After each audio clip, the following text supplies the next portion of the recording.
প্রিয় ছাত্রছাত্রীরা, আজকে তোমাদের জন্য নিয়ে চলে এসেছি আরও একটি মজাদার ক্লাস। আজকে ক্লাস 8-এর মানে অষ্টম শ্রেণীর ইতিহাসের যে দ্বিতীয় অধ্যায়, যে চ্যাপ্টারটির নাম হচ্ছে আঞ্চলিক শক্তির উত্থান, সেই চ্যাপ্টার উপরে বেস করে তোমাদের জন্য নিয়ে এসেছি প্রায় 50টারও বেশি প্রশ্নোত্তর। এই প্রশ্নোত্তরগুলো যদি তুমি করো বা দেখো, তাহলে তুমি যদি তোমার চ্যাপ্টারগুলো, তাতেও তোমার খুব বেশি অসুবিধা হবে না। জাস্ট এগুলো দেখে গেলে পরীক্ষায় কিন্তু তুমি পারবে, কারণ এখান থেকে প্রশ্ন তুমি হুবহু কমন পেয়ে যাবে। তো চলো, খুব বেশি দেরি করবো না, ক্লাসটা দেখে আমরা শুরু করে দিই। প্রথমে দেখে নেবো একটা এমসিকিউ প্রশ্ন, যার প্রথম প্রশ্ন হলো এটি। পলাশির যুদ্ধ হয়েছিল, পলাশির যুদ্ধ কবে হয়েছিল? রবার্ট ক্লাইভ এবং বাংলার যিনি নবাব ছিলেন তৎকালীন সিরাজউদ্দৌলা, তার মধ্যে কিন্তু এই পলাশির যুদ্ধ হয়েছিল। এখন সালটা কত? তো এখানে সঠিক উত্তর যেটা হয়ে যাবে, সেটা হয়ে যাবে কিন্তু 23শে জুন। পরবর্তী প্রশ্ন, 1765 খ্রিস্টাব্দে দেওয়ানি লাভের সময় বাংলার নবাব কে ছিলেন? দেওয়ানি জিনিসটা কি পরেও আলোচনা করব, এখনও বলে দিচ্ছি। জাস্ট একটা ব্যবসা বাণিজ্য করার জন্য একটা ছাড়পত্র, এটাকেই বলা হচ্ছে অ্যাকচুয়ালি দেওয়ানি। তো 1765 সালে বাংলার সেই সময় নবাব কে ছিলেন? তো সঠিক উত্তর এখানে কি হয়ে যাবে? নজম উদ্দৌলা।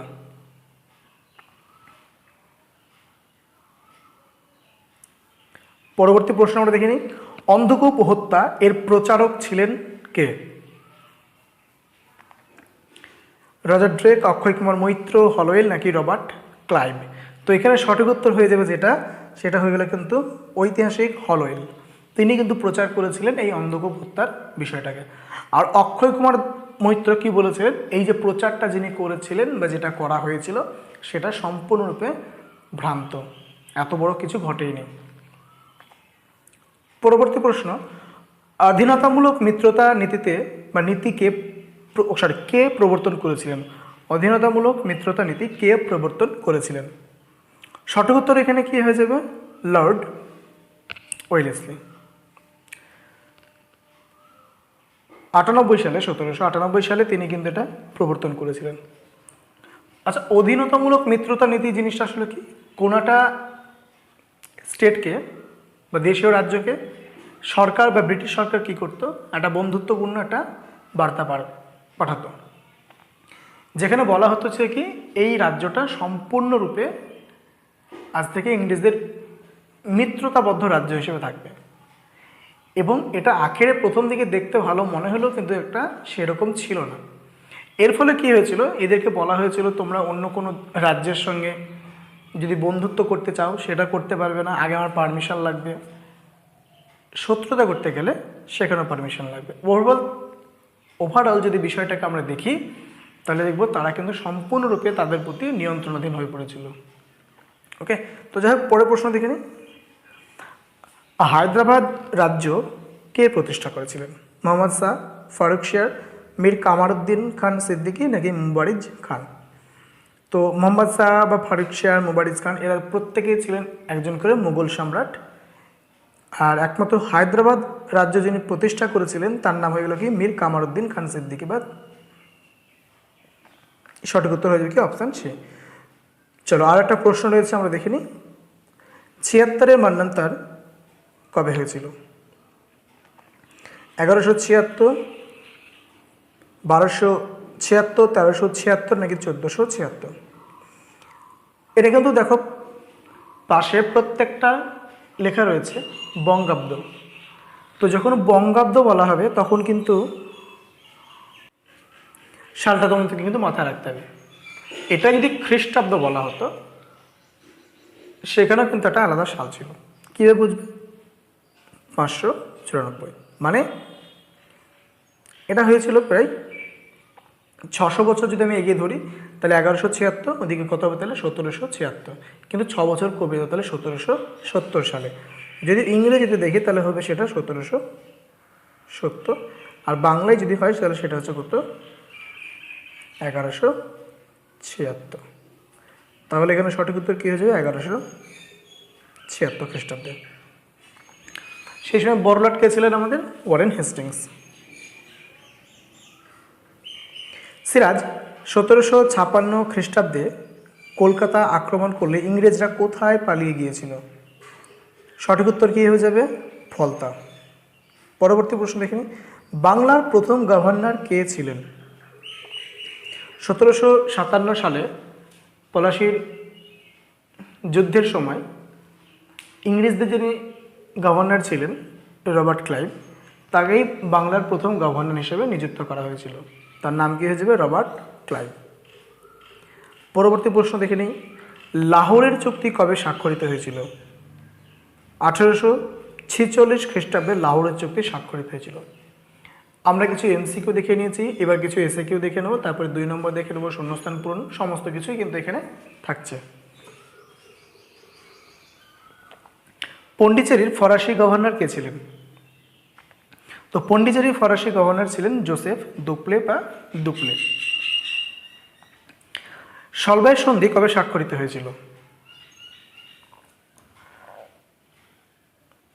1782 খ্রিস্টাব্দে সলবাই সন্ধি স্বাক্ষরিত হয়েছিল।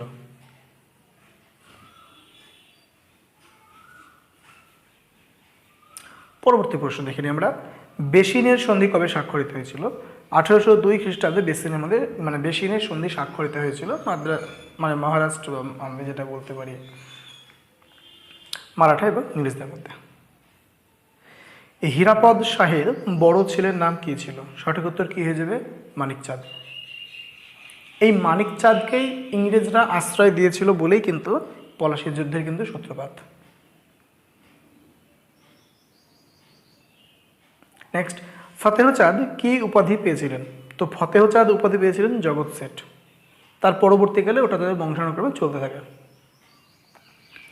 কত খ্রিস্টাব্দে মুর্শিদ কুলি খান মারা যান? 1727 খ্রিস্টাব্দে মুর্শিদ কুলি খান মারা যান।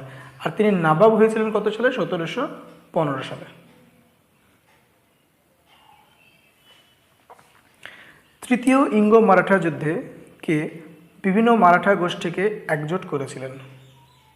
সঠিক উত্তর এখানে কি হয়ে যাবে? পেশোয়া দ্বিতীয় বাজিরাও। কত খ্রিস্টাব্দে বাংলার নবাব মারাঠাদের মধ্যে সন্ধি হয়েছিল? 1751 খ্রিস্টাব্দে। এই কিসের জন্য হয়েছিল? এটা বর্গী হানাকে কেন্দ্র করে মূলত এই সন্ধিটা কিন্তু হয়েছিল। কত খ্রিস্টাব্দে বক্সারের যুদ্ধ ঘটেছিল? 1764 খ্রিস্টাব্দে। মীর কাসিম বাংলার নবাব হওয়ার পরে তিনি সর্বপ্রথম ঠিক করেছিলেন যে তার রাজধানী মুর্শিদাবাদ থেকে মুঙ্গেরে নিয়ে যাবেন। তিনি সেখানে নিয়ে যান। তারপরে ইংরেজদের বিনা অনুমতিতেই তিনি কিছু অস্ত্র কারখানা তৈরি করতে শুরু করে দিয়েছিলেন, যেটা ইংরেজরা ভালোভাবে মেনে নেয়নি। তার পরবর্তীকালে ইংরেজদের সঙ্গে তার একটা মনোমালিন্য তৈরি হয়ে যায় এবং বক্সারের যুদ্ধ ঘটে। আর এই বক্সারের যুদ্ধে যোগদান করেছিল 3টে শক্তি কিন্তু। নবাব ছিলেন স্বয়ং মীর কাসিম, এছাড়াও অযোধ্যার নবাব এবং মুঘল সম্রাট দুজনেই ছিলেন, দ্বিতীয় শাহ আলম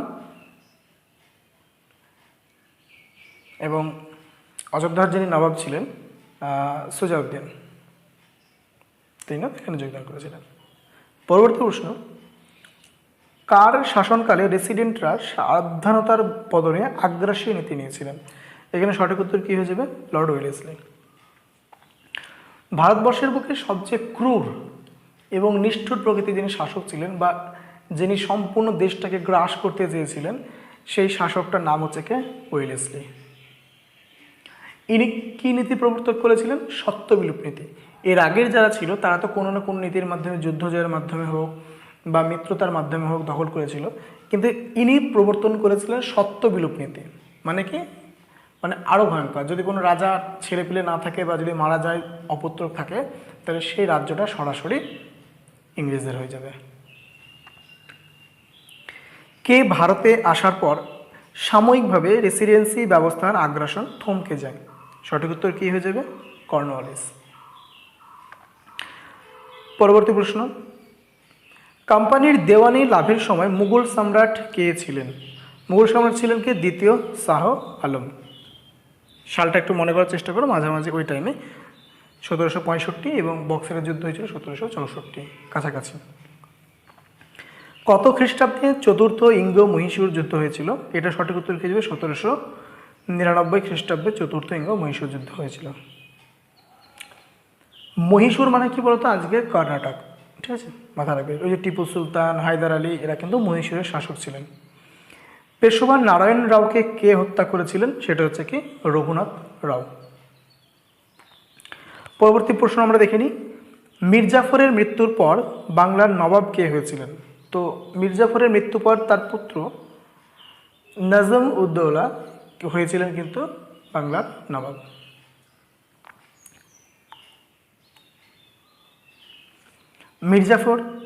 মির্জাফরকে সরিয়ে দেওয়ার পরে মীর কাসিম, তারপরে তারা আবার পুনরায় মির্জাফরকে নিয়ে আসেন, তারপরে মির্জাফর মারা যান এবং নাজিমউদ্দৌলাকে দায়িত্বভার দেওয়া হয়েছিল। মুর্শিদাবাদের বিখ্যাত মূলধন বিনিয়োগকারীর নাম কি? তো অবশ্যই জগৎ সেট হবে, যারা বড়লোক তারাই সেখানে বিনিয়োগ করবেন, এটা স্বাভাবিক। 1760 খ্রিস্টাব্দে মির্জাফরের পর বাংলার নবাব কে হয়েছিলেন?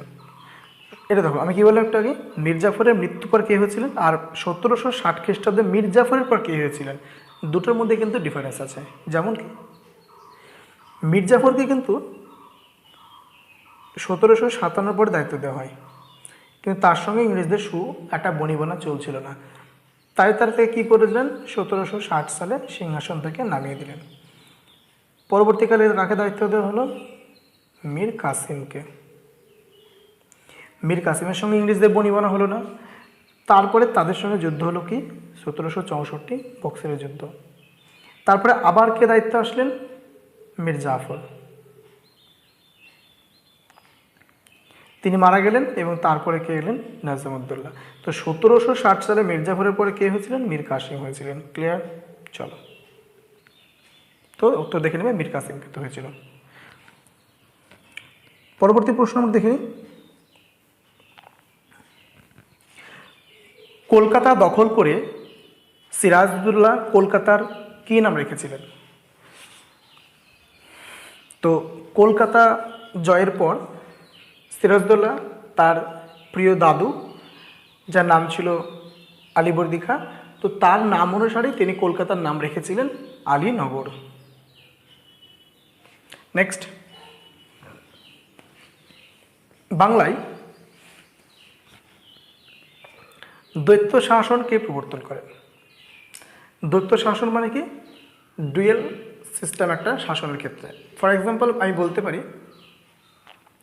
এখানে রাজাও শাসন করবে, ইংরেজরাও শাসন করবে। কিন্তু 1757 সালে যখন ইংরেজরা জয়লাভ করেছিল, তারা কিন্তু যেহেতু এদেশের টাকার জন্য এসেছিল, তাই তারা ডিরেক্ট শাসন ব্যাপারে হস্তক্ষেপ করতে চায়নি। তাই শাসন ব্যবস্থাটা সম্পূর্ণরূপে ছেড়ে দিয়েছিল কার উপরে? নবাবের উপরে। এবং শুধুমাত্র টাকা তোলার দায়িত্ব, ট্যাক্স কালেক্ট করা, রেভিনিউ সংগ্রহ করা, এগুলো দায়িত্ব নিয়েছিল কারা? ইংরেজরা। তো এই যে একটা যে দুই রকম সিস্টেম হয়েছে, রাজাও পরিচালনা করছে, ইংরেজরাও দেখাশোনা করছে, এটাকে বলা হচ্ছে কি দ্বৈত শাসন ব্যবস্থা। এটা প্রবর্তন করেছিলেন কে?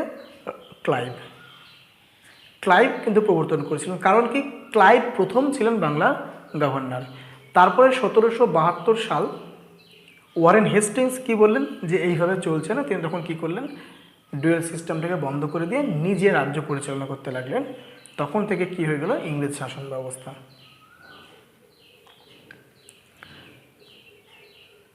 কত খ্রিস্টাব্দে ঔরঙ্গজেবের মৃত্যু হয়? তো ঔরঙ্গজেবের মৃত্যু হয়েছিল 1707 খ্রিস্টাব্দে। পরবর্তী প্রশ্ন, কবে মুর্শিদ কুলি খাঁ বাংলার নাজিম পদ লাভ করেছিলেন? 1717 খ্রিস্টাব্দে মুর্শিদ কুলি খাঁ বাংলার নাজিম পদ লাভ করেন। কবে আলীবর্দী খাঁ মারা যান? আলীবর্দী খাঁ মারা গিয়েছিলেন 1756 খ্রিস্টাব্দে। তার পরবর্তীকালে মানে নবাব কে হয়েছিলেন? সেটা হচ্ছে সিরাজউদ্দৌলা। পরবর্তী প্রশ্ন কি বলছে? হায়দ্রাবাদ রাজ্যের প্রতিষ্ঠাতাকে। সঠিক উত্তর কী হয়ে যাবে? এটা আমরা পড়েছি আগে, যদি মীর কামারউদ্দিন চিনকিচ, মানে কামারউদ্দিন খান। তো এখানে জামালউদ্দিন আছে, এটা হয়তো টাইপিং মিস্টেক, বাট এটা মীর কামারউদ্দিন খান ছিলেন হায়দ্রাবাদ রাজ্যের প্রতিষ্ঠাতা।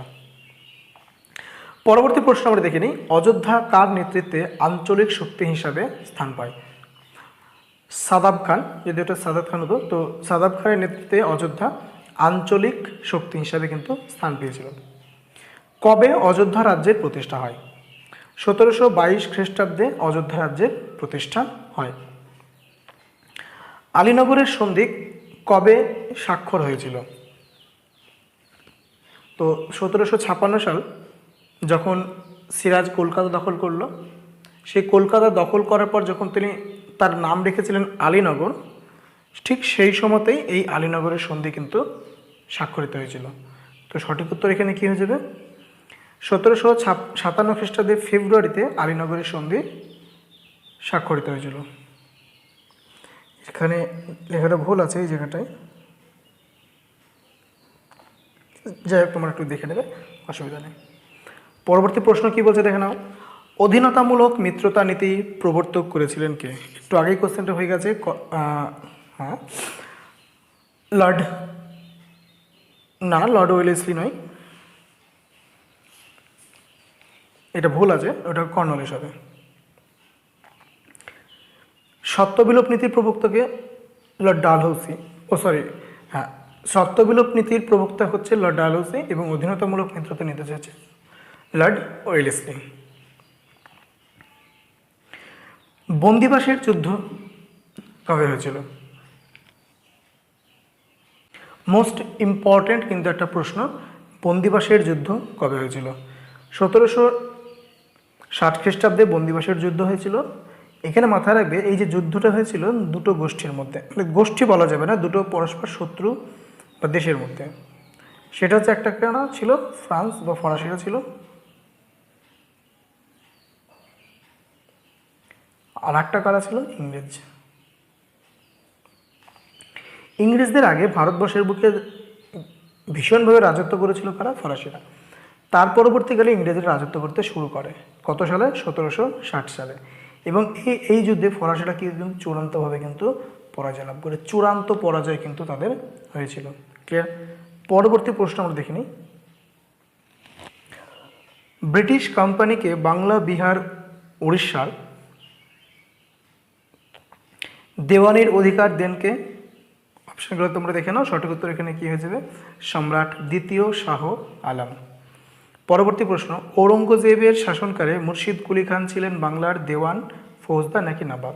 তো প্রাথমিক পর্বে তিনি নবাব ছিলেন না, আর তিনি যখন নবাব হয়েছিলেন তখন কিন্তু ঔরঙ্গজেব মারা গিয়েছিলেন। তো সঠিক উত্তর এখানে কি হয়ে যাবে? দেওয়ান। পরবর্তী প্রশ্ন, আহমদ শাহ আবদালি ছিলেন একজন ড্যাশ শাসক? সঠিক উত্তর এখানে কি হয়ে যাবে? আফগান শাসক। এবং এই প্রশ্নটা মোস্ট ইম্পর্টেন্ট একটা প্রশ্ন, পরীক্ষাতে তোমরা হয়তো পেয়েও যাবে, যে আহমদ শাহ আবদালি কোন দেশের, মানে কোন দেশটাও হয়তো জানতে চাইবে না, জানতে চাইবে কি ধরনের তিনি শাসক ছিলেন জাতি হিসাবে।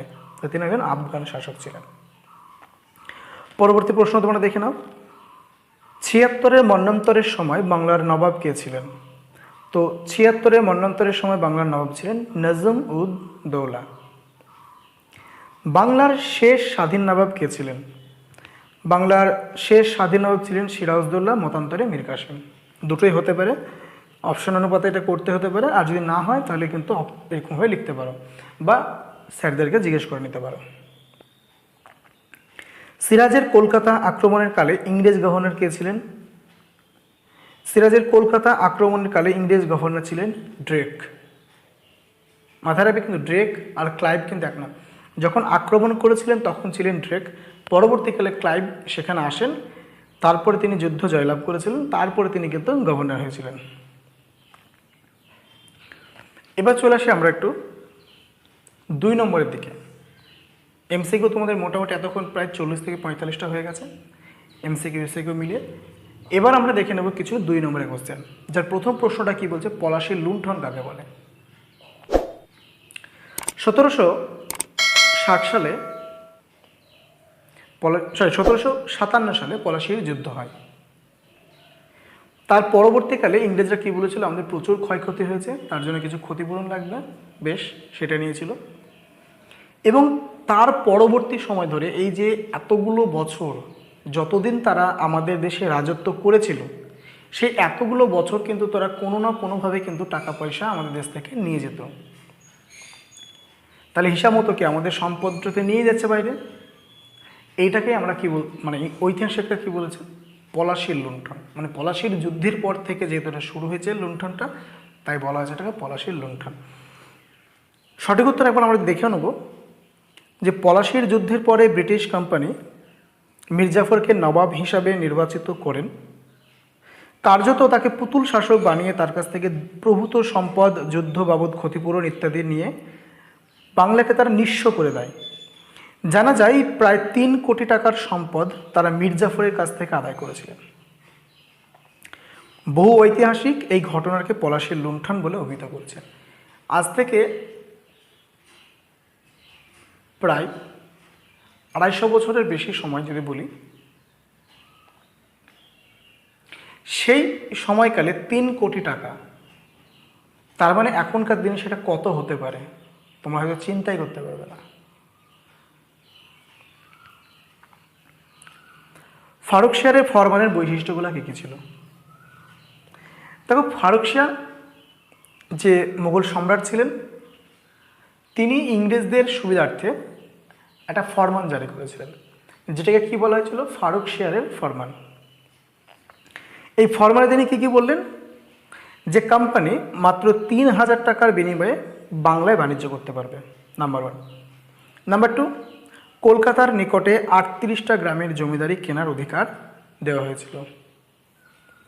মুর্শিদাবাদের ট্যাক্সাল ও তারা প্রয়োজন মতো ব্যবহার করতে। ট্যাক্সাল মানে কি, টাকার যে ভাণ্ডার, এখন আমরা যেটাকে বলতে পারি ব্যাংক, সে ব্যাংক তারা প্রয়োজন মতো ব্যবহার করতে পারবে। এবং 4th, বিনা শুল্কে বাণিজ্যের অনুমতি ইত্যাদি। তো বিনা শুল্কে ঠিক বলা যাবে না, মাত্র 3000 টাকার বার্ষিক। তো একটা গোটা বঙ্গদেশে, বঙ্গদেশ বলতে এখনকার বাংলা মানে আমাদের পশ্চিমবাংলা, বাংলাদেশ, বিহার, উড়িষ্যা, ঝাড়খণ্ড, আসামের কিছু অঞ্চল, এই বিস্তীর্ণ যে একটা এলাকা, সেই এলাকাটায় নাকি তারা মাত্র 3000 টাকার বিনিময়ে ব্যবসা বাণিজ্য করতে পারবে। তো এটাই ছিলেন আমাদের ফারুকশিয়ারের ফরমানে জারি করা কিছু নির্দেশনা। পরবর্তী প্রশ্ন আমরা দেখে নিই, দ্বৈত শাসন ব্যবস্থা আসলে কি? দ্বৈত শাসন ব্যবস্থা কি আমি একটু আগে বলেছি, সেটা হচ্ছে কি ডুয়েল সিস্টেম।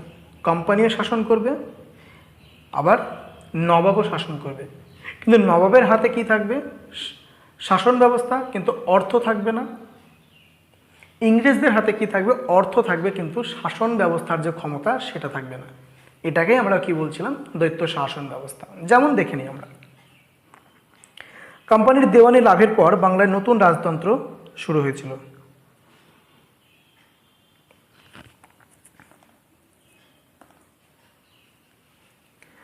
বাস্তবে বাংলায় 2জন শাসক তৈরি হয়। শৃঙ্খলা রক্ষার দায়িত্ব ছিলেন নবাব, অন্যদিকে অর্থনৈতিক কর্তৃত্ব ও ক্ষমতা ছিল কোম্পানির। ফলে নবাবের ছিল অর্থনৈতিক ক্ষমতাহীন রাজনৈতিক দায়িত্ব। ভালো করে দেখে নাও, অর্থনৈতিক ক্ষমতাহীন কিন্তু রাজনৈতিক দায়িত্ব। এবং কোম্পানি কি পেয়েছিল, দায়িত্বহীন অর্থনৈতিক ক্ষমতা। বাংলার এই শাসন ব্যবস্থাকে দ্বৈত শাসন ব্যবস্থা বলা হয়। আই হোপ তোমরা বুঝতে পারছো। চলো পরবর্তী প্রশ্ন দেখে নিই। ক্লাসটা ভালো লেগে থাকলে অবশ্যই একটা লাইক করতে ভুলবে না কিন্তু। 76-এর মন্বন্তর কি?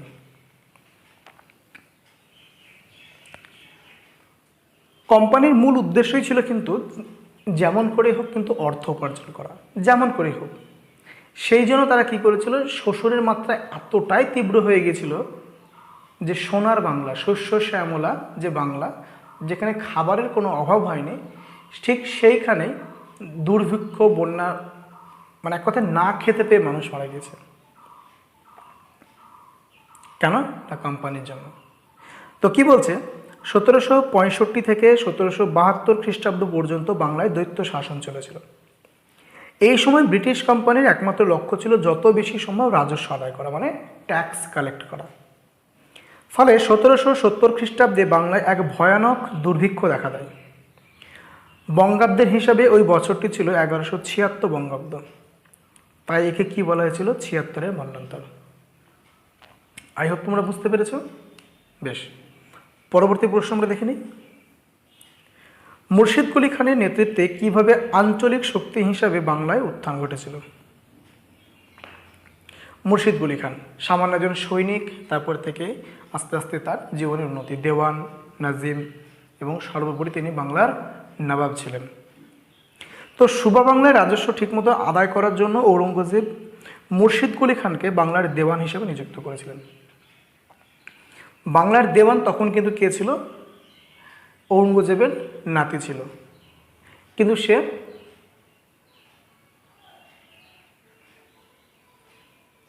টাকাগুলো তুলতো, কালেক্ট করতো, তারপরে সেটা বিলাস ব্যাসনে সেটা কিন্তু খরচ করে ফেলতো। ঔরঙ্গজেব কিন্তু সেই পরিমাণ কিন্তু টাকা পেত না। অথচ ভারতবর্ষের বুকে সবচেয়ে বেশি ট্যাক্স কালেক্ট করা হয় কোথা থেকে? সেই সময়কার কথা যদি বলি, সেটা কিন্তু হচ্ছে বাংলা। তো ঔরঙ্গজেবের কোমর ভেঙে গেছে, মানে অর্থনৈতিক দুর্বলতা চলে এসছে, তাই তিনি তখন কী করলেন, মুর্শিদ কুলি খানকে কিন্তু এখানে পাঠালেন এই রাজস্ব তোলার জন্য। তো 1717 খ্রিস্টাব্দে সম্রাট ফারুক শাহ মুর্শিদ কুলি খানকে বাংলার নাজিম পদ দিয়েছিলেন। এর ফলে দেওয়ান ও নাজিম হিসেবে যৌথ দায়িত্ব পাওয়ায় সুবা বাংলার মুর্শিদ কুলি খানের ক্ষমতা চূড়ান্ত হয়ে ওঠে এবং তার নেতৃত্বে আঞ্চলিক শক্তি হিসেবে বাংলার উত্থান ঘটেছিল। যখন মুঘল সাম্রাজ্যের যখন প্রায় অবনতি বা ক্ষয় দেখা গিয়েছে, টাকা পয়সা নেই, প্রায় শেষ, সেই সময় একমাত্র রাজস্ব যদি কেউ দিয়ে থাকে, নিয়মিত রাজস্ব এবং বেশি পরিমাণ রাজস্ব, সেটা হচ্ছে একমাত্র আমাদের এই বঙ্গপ্রদেশ। এই জন্য মুঘল সম্রাটরা মানে মুর্শিদ কুলি খানকে তুষ্ট করার জন্য তাকে দেওয়ানের দায়িত্ব দিয়েছিল এবং পরবর্তীকালে তার নবাব পদটাকেও স্বীকৃতি করে নিয়েছিল। ওকে, চলো পরবর্তী প্রশ্ন। দস্তক কি? এটাও কিন্তু এক ধরনের বাণিজ্য ছাড়পত্র। দস্তক কথার যদি অ্যাকচুয়াল অর্থ বলি তাহলে সেটা হয়ে যাবে কিন্তু যে বিনা শুল্কে বাণিজ্য করার ছাড়পত্র। মুঘল সম্রাট ফারুক শাহ 1717 খ্রিস্টাব্দে একটি ফরমান জারির মাধ্যমে ইংরেজ ইস্ট ইন্ডিয়া কোম্পানিকে দস্তক বা ছাড়পত্র দিয়েছিল। একটু আগে যেটা ফারুক শাহের ফরমান বলেছিলাম, সেটাই কিন্তু একটা শর্ত, যা দেখিয়ে ইংরেজ কোম্পানি বাংলায় বিনা শুল্কে বাণিজ্য চালাতে পারবে। এটাকে বলা হচ্ছে কি দস্তক। পরবর্তী প্রশ্ন, অন্ধকূপ হত্যা বা ব্ল্যাক হোল অফ ক্যালকাটা কি? অনেকে এটাকে বলে থাকে ব্ল্যাক হোল ট্র্যাজেডি। অন্ধকূপ হত্যার যে বিষয়টা সেটা আসলে কি? তো সিরাজ কলকাতা আক্রমণ করলেন। কলকাতা আক্রমণ করার পর, যদি এটা একটা ঘটনা, কিন্তু আমি ঘটনার পরিপ্রেক্ষিতে বলছি, 146 জন বন্দী সৈনিককে তিনি 18 ফুট লম্বা ও 14 ফুট চওড়া একটি ঘরে বন্দি করে রেখে দিলেন। সেই বন্দি ঘরে থাকা অবস্থায় তার সেই স্যাঁতস্যাঁতে পরিবেশ, আর্দ্রতা, গরম এবং ঠিকমতো অক্সিজেন না পাওয়ার জন্য পরদিন সকালে কি দেখা গেল, যে 123 জন মতো সেখানে মারা গেছেন। এই ঘটনাটাকে কি বলা হতো? অন্ধকূপ হত্যা। তোমরা চাইলে এটাকে পড়ে নিতে পারো, আমি এটা পড়লাম না। তো এটা হচ্ছে কি অন্ধকূপ হত্যা। এবং হ্যাঁ, অবশ্যই এর প্রবর্তক কে ছিলেন? ঐতিহাসিক হলওয়েল ছিলেন। তো আজকের মতো এটুকুই ছিল আমার ক্লাসটা ইতিহাসের উপর বেস করে। সামনের দিন তোমাদের 3য় অধ্যায় থেকে আমি ক্লাস নিয়ে আসবো প্রশ্নোত্তরে। আর যদি তোমাদের মনে হয়, অনেস্টলি বলছি, যে তোমরা যদি ভাবো যে না স্যার ক্লাসগুলো করার, একটু ক্লাস করিয়ে দিলে আমাদের খুব ভালো হয়, একটু বুঝিয়ে দিলে খুব সুন্দর হয়, সেটাও যদি তোমরা বলো, সেটাও কিন্তু আমরা করাবো। তো তার জন্য তোমাদের সাপোর্ট অবশ্যই চাই। তো ভালো থেকো। আজকের মতো ক্লাসটা এইটুকুই রইল। আর চ্যানেলটিকে অবশ্যই সাবস্ক্রাইব করতে কিন্তু ভুলবে না। তার সঙ্গে একটা ছোট্ট একটা লাইক এবং জাস্ট কোনো একটা কমেন্ট, ব্যাস এইটুকুই তোমাদের কাছে আমার আবদার। দেখা হচ্ছে আবার নেক্সট দিন নেক্সট কোনো ভিডিও নিয়ে। ততক্ষণ ভালো থাকো, টাটা।